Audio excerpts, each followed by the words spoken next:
Hiya guys, hope you're well. So 2020, what an absolutely crazy year. And I started off the year saying 2020, I will buy no watches at all. Lockdown, you've got a lot to answer for. I'm Andrew and I'm a watch addict.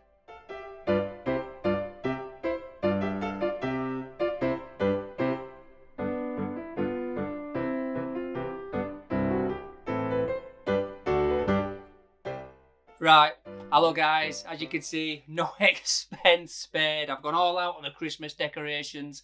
Very festive theme. I've got the Christmassy shirt on, Christmas lights, Santa's with me. And I've just thought I'd go through my year in watches for 2020. Now, just to put you in the picture, this time last year, I just got back from Geneva for my birthday. My wife bought me this stunning Omega NATO strap. Expensive, worth it? Probably not, but such great quality. And it's a gift from the wife, a watch-related one, so it's super special to me. So this is why I thought I'd put this on today. Just got back from Geneva. I'm not joking. The plane landed and I got a text message saying the Batman was waiting for me on the Jubilee. I'm like, wow, Christmas couldn't get any better. So what happened is I had that 13th, 14th of December last year. And then by Christmas or New Year, I'd ordered the Bremont broadsword. So yeah, a bit naughty. And then I says, right, I've got a ton of watches here. I had a great New Year's Eve picture of my watch collection. And I'm like, right, I'm done. Almost. So I've written it all down here. I've got a timeline of events and just kick the slippers off. It's a bit warm now. Get a bit sweaty. So it started off with 2020. My watch collection was the date just on Jubilee in blue, the Rolex Batman, the Seamaster, the Broadsword, the Timex Q, three Citizens that I'd had for quite a long time before I got really into watches. And then I think I'd sold the date just after we got back from Geneva because, well, the boss, she said she wanted a new kitchen, so someone had to go. And I had the Batman on a Jubilee and then the date just on a Jubilee. Don't really need two Jubilees in a collection, especially not Rolexes. As it happens, the date just were a lot more comfy than the Batman. And that's why I probably got rid of the Batman later in the collection.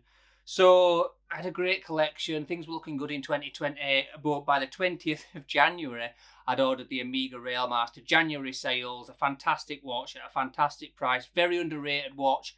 And boy, it photographs well. It's super comfy, super good looking. No micro adjustment. And ultimately, that's what did for the Railmaster. But I did keep it for a while. So I bought the Railmaster in January and I was getting into work, life was good, and this is all before lockdown, bear in mind. And I had that core collection all the way up till the 21st of April. So things were going good. I'd got one Rolex, the Seamaster, the Railmaster, really good core collection, classic watches, well respected, and I loved them. Life was good. What happened though, then in March, April, lockdown, we're at home, too much time on his hands. And I start thinking, I want a lockdown watch. So I got the Breitling Super Ocean on the 21st of April as a lockdown watch. Now, just between me and you, as a bit of a side note, all my watches are lockdown watches. I've got none left before the pandemic. So what a state I've got myself in this year. But I've totally loved it. I reckon I've experienced between 20 and 30 watches this year. The majority of them are ones that I've purchased, I've bought, enjoyed, sold on, experienced something else. It's been a real wealth of experience I've gained and enjoyment more than anything else. I've absolutely loved it.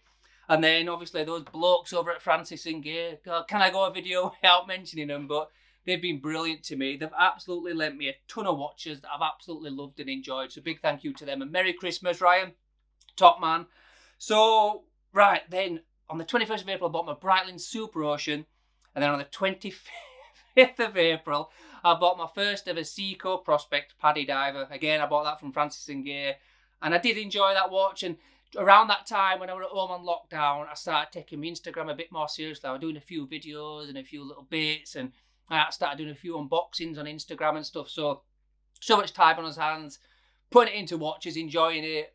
I think I had some kids and family around that time. I can't remember what happened to them. Watches took over the world.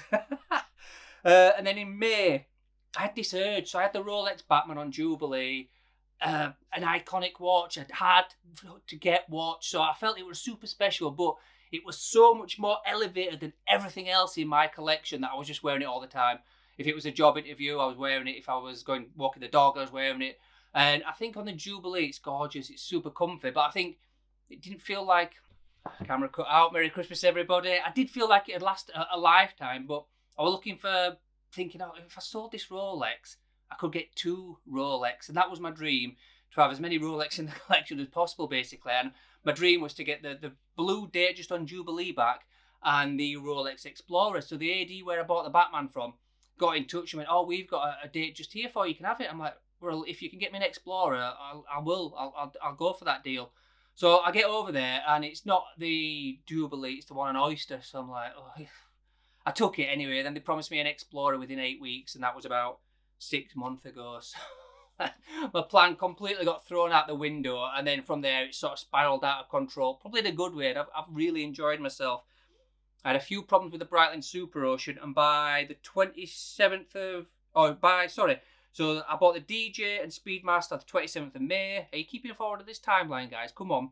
And then in July, my wife bought me the Hamilton Interstellar because I got to 10,000 followers on Instagram, which it seems massive, really. And it still does, because I started the year on 3,000, and it's just, you know, if you've got an account, you want it to grow, ideally. So yeah, she's, oh yeah, you put a lot of effort into it or whatever, you really enjoy it. It's a good hobby, buying you a watch. So that watch, to have it bought for me instead of me going out and spending and wasting a load of money, that's one of my special ones, and I'll probably always keep that, although she does say I can sell it if I want.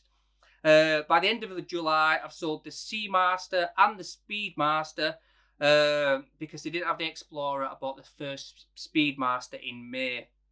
Where are we now?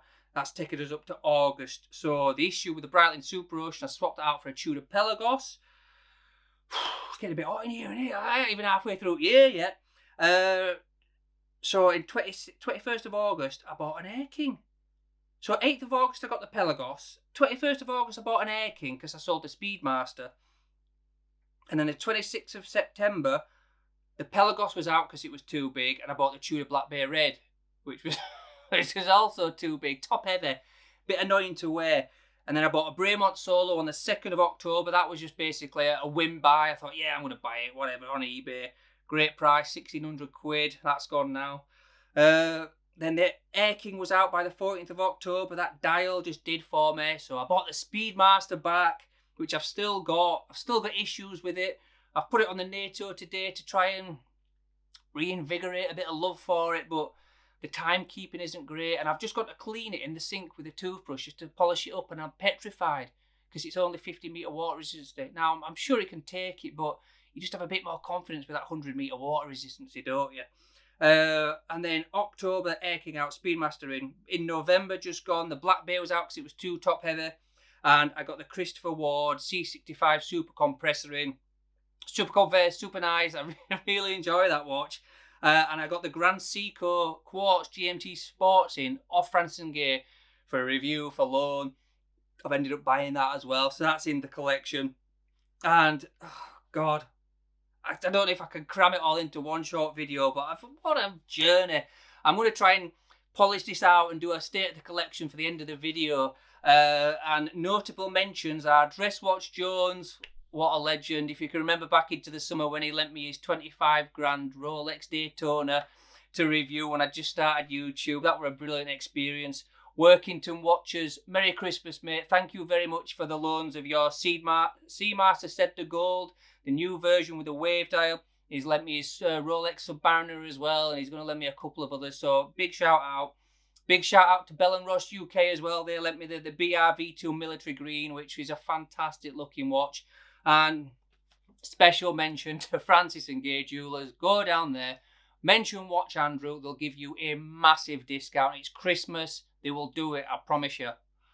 I'm sure they will. Sure they will.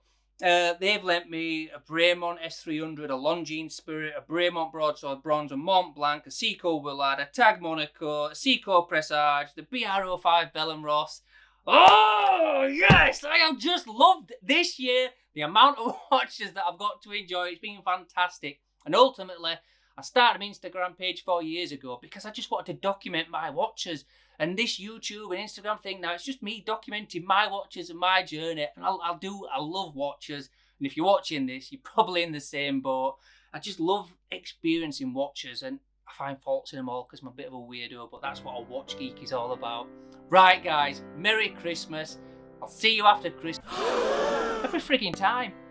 Merry Christmas. I'll see you after Boxing Day. State the Collection video, and I've got a few others coming up. Right, over and out. I'll see you in the next one.